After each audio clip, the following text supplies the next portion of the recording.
It includes details on what Betsy Hackman was searching for before she died and the first-person view of the officers. Cloud of suspicion surrounds the deaths of Oscar-winning actor Gene Hackman and his wife, whose bodies were found in their Santa Fe home. No one had seen the couple for days, and authorities say they had been dead for some time. Gene Hackman had a secret tunnel beneath his estate, and what DNA testing revealed inside it is bad news, specifically for him.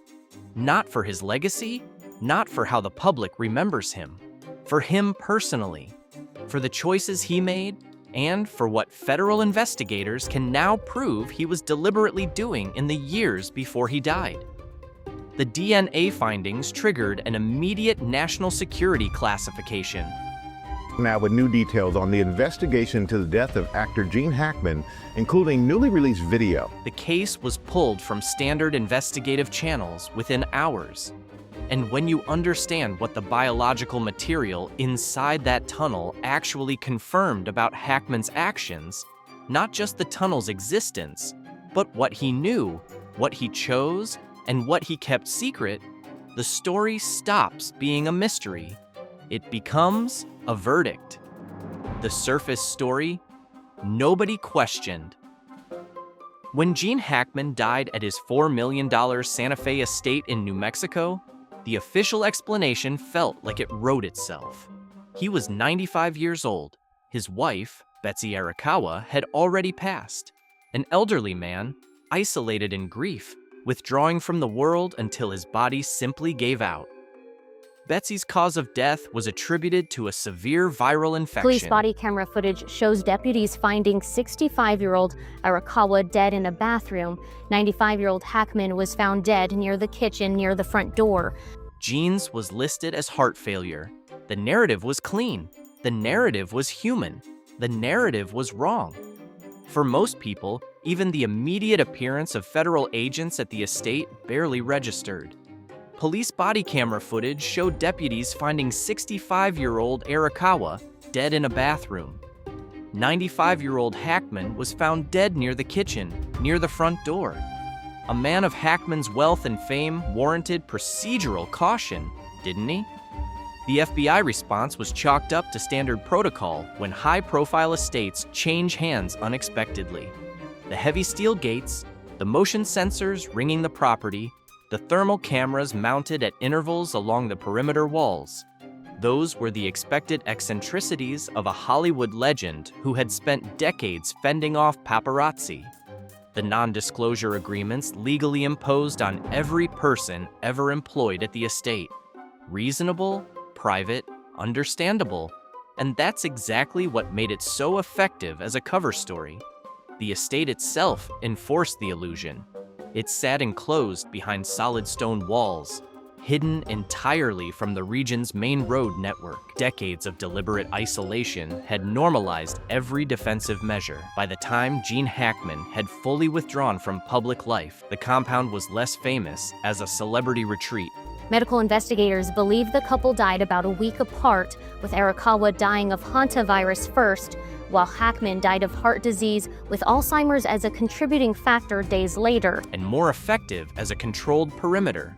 Nobody who drove past the property ever thought twice about it. That was entirely by design. Here's where it stops being explainable. When the first federal forensics team walked through the front door of the estate, they weren't walking into the aftermath of a quiet death. They were walking into a scene that had been deliberately managed. And the moment they ran the behavioral timeline, the real one, pulled from security server data, every clean assumption they had arrived with began to break. Medical investigators believed the couple died about a week apart, with Arakawa dying of hantavirus first, while Hackman died of heart disease with Alzheimer's as a contributing factor days later.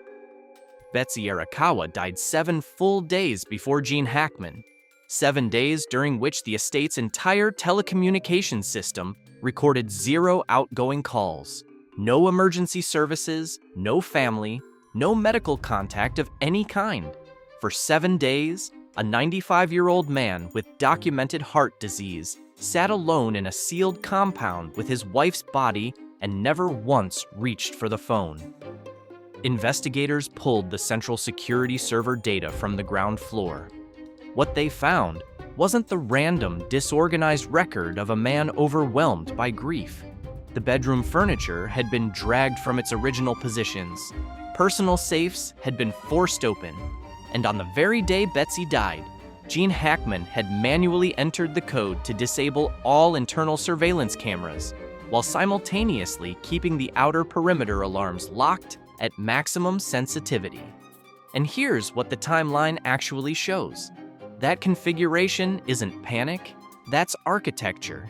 It's the deliberate blinding of one system and the calculated preservation of another. An arrangement made by someone who understood exactly what they were doing and exactly what they needed to conceal. Behavioral analysts brought in to review the security data were unambiguous in their assessment. This was not emotional disorientation. This was the unmistakable signature of a deliberate containment process, designed to blind the internal environment while maintaining the outer barrier at full strength. This detail matters because of what the federal forensic record would confirm next, and because it is the first proof that what happened at that estate was not passive, it was chosen. And officials say Hackman's advanced Alzheimer's was so severe that he lived in their New Mexico house, or survived, might be the better word, for a week with his wife's dead body before he also passed away. Gene Hackman made a series of deliberate, knowing decisions to maintain and protect something beneath that property. The DNA analysis and the microforensic abrasion evidence confirm the physical proof of those decisions. That is what makes this bad news specifically for him, not just for public understanding of his death. The evidence doesn't describe a man caught up in circumstances beyond his control. It describes a man who knew exactly what he was guarding and chose, repeatedly, right up to the end, to keep guarding it. What LiDAR found in the bedrock. The physical inconsistencies forced federal agents to go deeper. Literally, LiDAR scanning equipment and thermal imaging arrays were deployed across the entire Santa Fe property. LiDAR, light detection and ranging, works by bouncing high-speed laser pulses off surfaces and measuring return time with extraordinary precision, allowing investigators to construct detailed three-dimensional maps of hidden voids beneath any structure without disturbing the ground above. Officials say Hackman's advanced Alzheimer's was so severe that he lived in their New Mexico house, or survived might be the better word, for a week with his wife's dead body before he also passed away. It is the same technology used to locate ancient cities buried beneath dense jungle canopies. Here, it was pointed downward through the floors of a dead man's home. During the very first scan pass, the system flagged a deep temperature anomaly. It extended from behind the wall of Gene Hackman's private library, dropping down through dozens of meters of solid New Mexico bedrock. Agents immediately cross-referenced the result against county civil planning records. What they found, or rather what they failed to find, confirmed the anomaly as something far more serious. The underground structure the LiDAR had just mapped in perfect three-dimensional detail did not appear anywhere in any civil planning record on file with the county. It had never been registered. It had never been disclosed. It didn't officially exist. The entrance was concealed behind a bookshelf. That detail alone would generate skepticism if the mechanism behind it weren't so deliberately, almost brutally, functional. There was no biometric scanner, no electronic switch, no wireless signal of any kind. What secured that passage was a complex mechanical locking system embedded directly into wood and steel. A precise sequence of physical actions that had to be performed entirely by hand, requiring significant force to disengage solid steel bolts embedded in the frame. The design philosophy was intentional and specific. A system that generates no radio frequency signature. A system that continues to function during a complete power failure. A system immune to remote monitoring, accidental triggering, or detection by electronic scanning equipment. Whoever engineered this entrance built it for permanence, for secrecy, and for resilience under conditions that most people would never think to plan for. Agents stepped through the entrance and descended. The tunnel's upper section, closest to ground level, was reinforced with poured concrete and steel beams. Dr. Marcus Elford, a structural engineer attached to the Federal Forensic Response Team, examined the rivet spacing and went quiet for several seconds before speaking. The spacing and pour method matched military-grade security construction standards from the 1950s. Exactly, he told the lead investigator.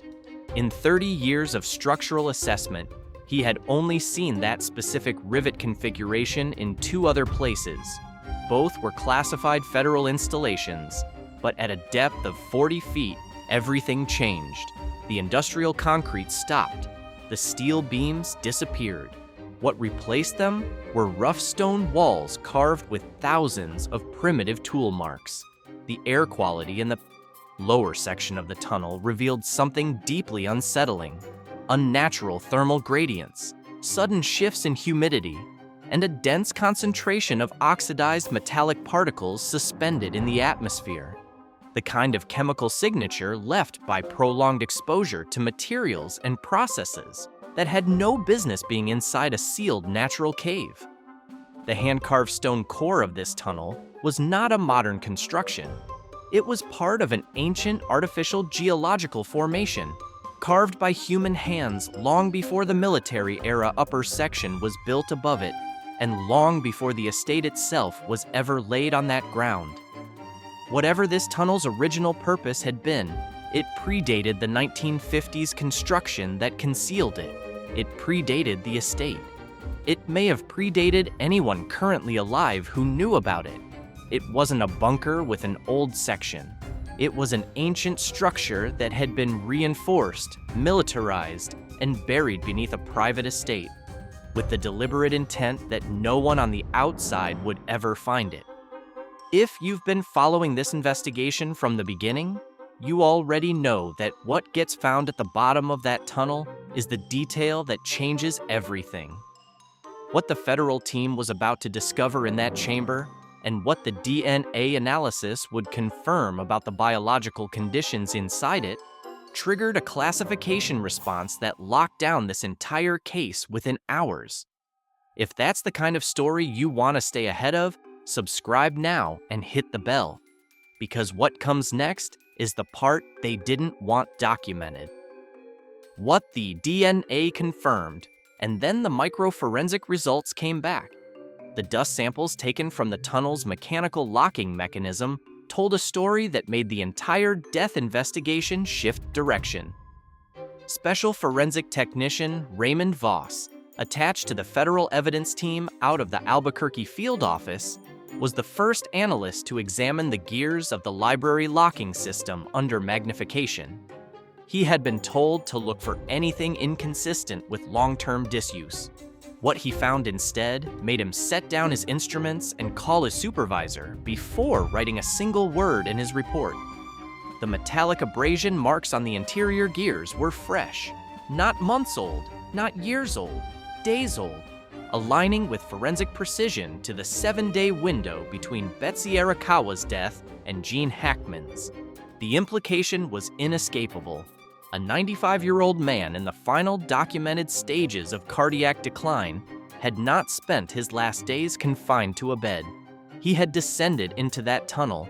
He had operated those heavy mechanical locks. He had gone down into the cold subterranean dark at some point during those 7 final days and returned before collapsing for the last time. But it was the DNA analysis pulled from organic material collected deeper inside the tunnel that changed the nature of the investigation entirely and produced findings that federal authorities moved immediately to classify. What the DNA testing revealed was not evidence of casual occupation or simple long-term storage. The genetic material recovered from the deepest sections of the underground chamber indicated exposure to biological conditions that should not exist in an isolated subterranean space beneath a private estate in Santa Fe. The specific classification of what was identified has not been released publicly. What has been confirmed through sources close to the initial forensic team is this: the DNA findings triggered an immediate escalation of the federal response. The case was pulled out of standard investigative channels and routed through classification protocols, typically reserved for matters of active national security infrastructure, not historical curiosity. Active, ongoing concern. The organic material found in that chamber had no innocent explanation. Its presence confirmed that the tunnel had not been dormant. Something biological, something that produced recoverable DNA trace evidence, had been active in that space. And the people with the authority to classify that finding decided within hours of receiving it that the public did not need to know what it was. Whatever Gene Hackman had been doing in that tunnel, whatever he had been monitoring and protecting, carried state-level significance that went far beyond the private choices of a retired actor living quietly in the New Mexico desert. A timeline that cannot be explained. Away! Here's the catch. The DNA findings didn't exist in isolation. They slotted into a physical timeline that investigators had already been struggling to explain away. Consider what the security data had already established before the DNA results came back. Betsy Arakawa dies. That same day, Gene Hackman disables every internal surveillance camera in the estate while keeping the perimeter alarms at maximum. 7 days pass with zero contact made to the outside world. Raymond Voss's micro-forensic analysis of the mechanical locking system confirms the tunnel was accessed during that window. And now, the DNA analysis of material recovered from the deepest point of the underground chamber confirms biological activity inconsistent with long-term dormancy. Each of these data points taken alone could theoretically be explained away. A man disabling his cameras in the first hours of grief. An elderly man, disoriented, perhaps descending stairs he shouldn't have. DNA contamination from decades of human contact. But stacked on top of each other in sequence, the explanations collapse because they all point in the same direction, toward a man who, in the last days of his life, with a failing heart, was performing specific tasks in a specific order, not randomly, not emotionally, with the methodical precision of someone executing a protocol they had performed many times before. This is the detail nobody in the initial coverage caught. The federal response confirmed it. When investigators arrive at the scene of a confused old man's accidental death, they don't immediately classify the forensic findings. They don't deploy signal shielding equipment under cover of night. They don't issue national security holds on municipal complaint records from 2019. The speed and shape of the government response tells you more about what was actually found than any press release ever will. And get this, the DNA findings weren't the only biological anomaly flagged from the chamber. Atmospheric samples from the deepest section of the tunnel registered chemical compounds associated with organic metabolic processes. Not ancient residue, not geological off-gassing, active compounds produced by living biological systems. That finding was included in the same classification order as the DNA analysis. Both were sealed within the same 12-hour window. Now, the investigation team is descending with that knowledge, moving toward the far wall of the chamber where the analog cable terminates, toward the structure at the end of it. And what they are about to find is going to reframe everything they thought they understood about what Gene Hackman was doing in that estate. The chamber at the bottom. When the full investigation team reached the base of the tunnel, they entered a chamber that dismantled every framework they had brought with them. The natural stone floor had been deliberately leveled. Its surface was engraved with a complex system of astronomical coordinates, a precise mapping of planetary orbits that implied advanced mathematical knowledge completely inconsistent with casual private use. Wooden crates were scattered across the floor, containing metallurgical components of unknown origin.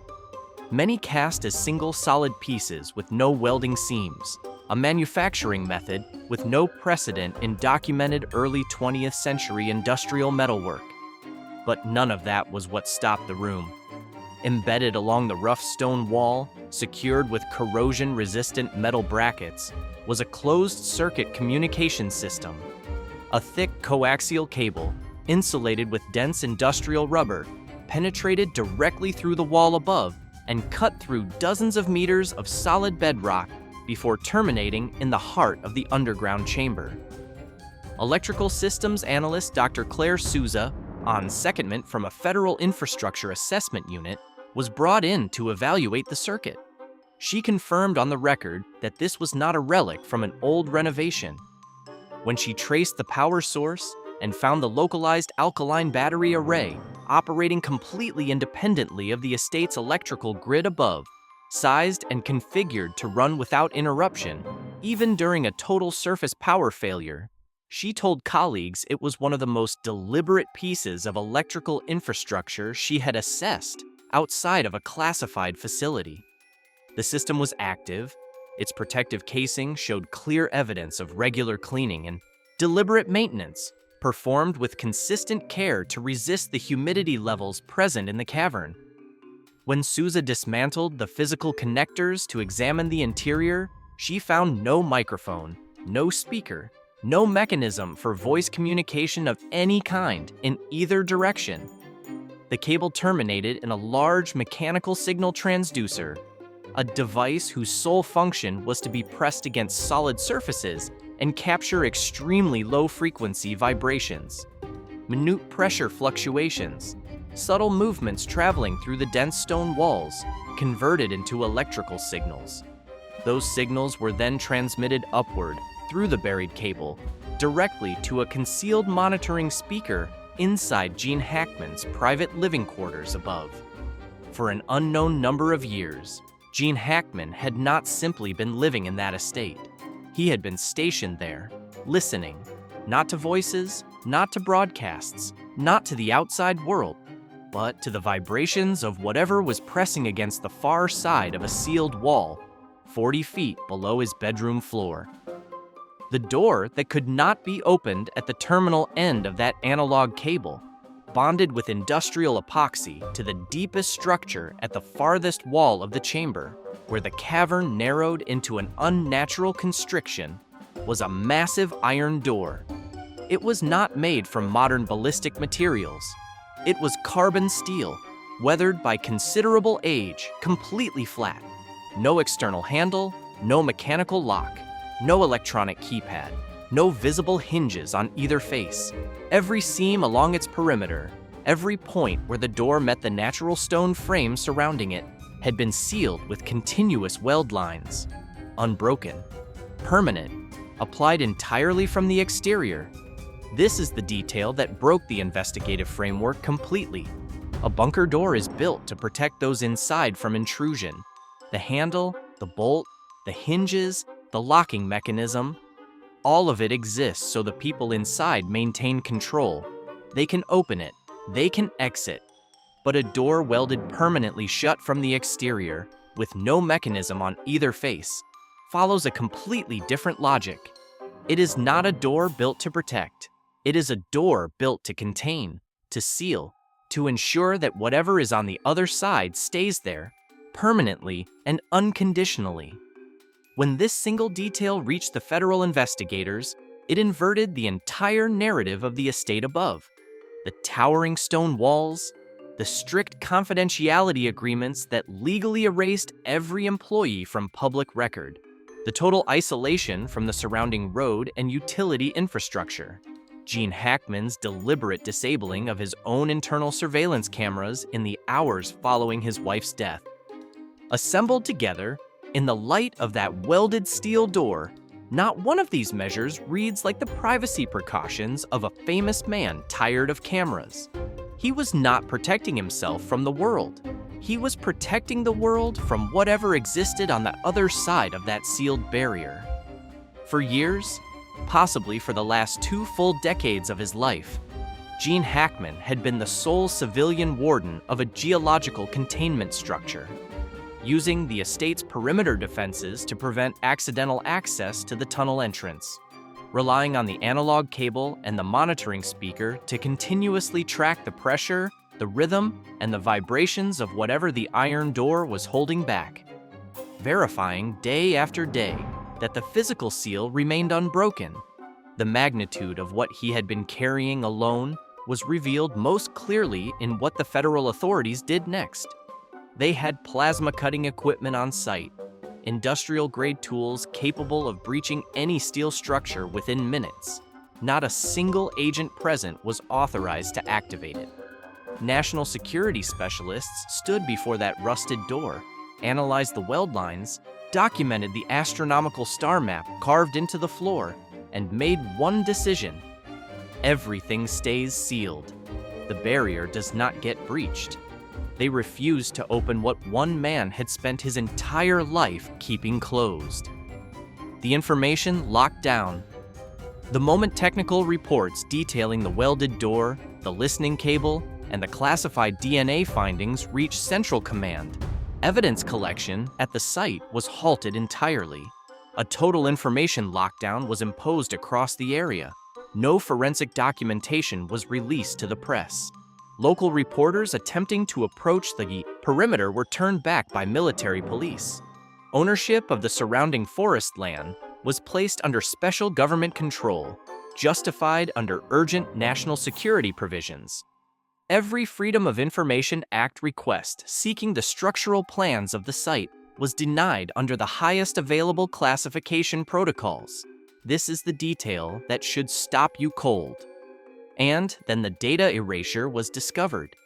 Independent investigators attempting to retrieve municipal records found that resident complaints filed between 2019 and the present, reports submitted by people living several miles from the estate, had been systematically removed from every state database accessible to civilian researchers. Those complaints had described a recurring low-frequency mechanical vibration emanating from underground, occurring with regularity at approximately 2 a.m. Civilian seismic sensors had recorded these disturbances at the time. Local authorities had dismissed them in writing as interference from public plumbing or underground heating infrastructure. Those records no longer existed in any state system. The unmarked military transport convoys that arrived at the property under cover of night in the days following the estate's discovery carried signal shielding technology. Their movement bore no resemblance to an archaeological research operation or a standard federal forensics response. It was the coordinated rotation of a risk management apparatus that had clearly been in place, in some form, for a very long time. One that already knew what was down there and had simply been waiting for the right moment to step back in. The physical evidence, taken together, points toward a deeply unsettling conclusion. A powerful and unseen authority had long been aware of the tunnel, the chamber, the containment door, and the listening system. They did not respond to it as a new discovery. They moved to reclaim it as an existing asset, one they had apparently allowed a single civilian to maintain, finance, and guard at his own expense for decades, while they remained conveniently invisible in the background. Only when the last watchman finally collapsed did they emerge from the shadows to take back what they had always been watching over. And here's what nobody in the initial press coverage stopped to ask. If Gene Hackman had been genuinely acting alone, if this was simply the private obsession of an eccentric old man, why did the federal government have a classified response protocol already in place? Why were plasma cutting teams pre-authorized to be on site, but prohibited from using their equipment? Why was a Freedom of Information Act denial issued within hours of the first requests, under a classification level that requires sign-off from a national security clearance chain that doesn't act on short notice? The speed of that response doesn't describe a government discovering something unexpected. It describes a government managing a known situation that had just become public. The final 7 days. When the microforensic evidence, the signal transmission data, the classified DNA findings, and the sealed, welded door are examined together, Gene Hackman's silence during the 7 days following Betsy's death stops being explainable as grief, shock, or psychological collapse. It was a security protocol, executed to its absolute limit by a man who understood precisely what failure would cost. The moment Betsy took her last breath, Hackman's failing heart was confronted with an unforgiving calculation. A single emergency call would have triggered an unstoppable chain reaction. Local police, emergency responders, forensic teams, media, people with no knowledge of the containment protocols, no awareness of the tunnel, no understanding of what was sealed 40 feet below the library floor. They would move through the corridors. They would search the rooms. They would inevitably reach the bookshelf. And ordinary human curiosity, not malice, just the instinct of investigators doing their jobs, could have disrupted the mechanical locking sequence, interrupted the signal line, or drawn direct attention to the iron door and whatever lay behind it. He made a choice. He disabled the internal surveillance cameras, ensuring no record of his final movements could be recovered. He descended the stone steps one last time. He operated the heavy mechanical locks, verifying that the containment remained intact. He returned to the surface, and inside the sealed, silent house, with the monitoring speaker in his private quarters still transmitting the low-frequency rhythm from the bedrock below, he sat down and listened until his own heartbeat finally stopped. The incident in Santa Fe was closed without public explanation. The anomalous engineering structures, the astronomical coordinates, the classified DNA findings, the active analog monitoring circuit, none of it was ever going to be resolved through a standard investigation. It was managed, transferred, and buried a second time. This time, beneath classification protocols rather than bedrock. Control passed from the trembling hands of one aging civilian into the silent, calculated machinery of a government apparatus that had apparently never fully walked away. The agents withdrew. The LiDAR systems were packed and removed. The estate disappeared from accessible public record. Beneath the bedrock, the corroded iron door remains, its welds unbroken. And far below the surface of the Santa Fe desert, beyond the reach of ordinary perception, that low-frequency vibration continues its mechanical rhythm, exactly as it did when Gene Hackman was alive to hear it. Whatever he spent a lifetime listening to is still there. Only the one who listens has been replaced. If this story raised more questions than it answered for you, it should. Subscribe for more investigations that go where the official record stops. New videos every week.